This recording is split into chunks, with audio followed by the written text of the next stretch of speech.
Was machst du auf den Freitag? Ich tanze gerne.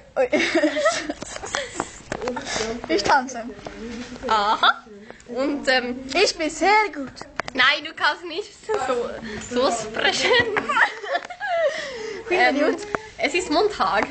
Und was denkst du? Bläh. Ja, ich verstehe das. Ich mag nicht heute Montag. Snackar jag med? Jag vet inte. Okej. Nein. Was machst du? Genau.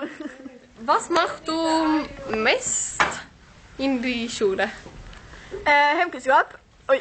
Heimkunskap. Nein, ja, ich verstehe nicht. Musik.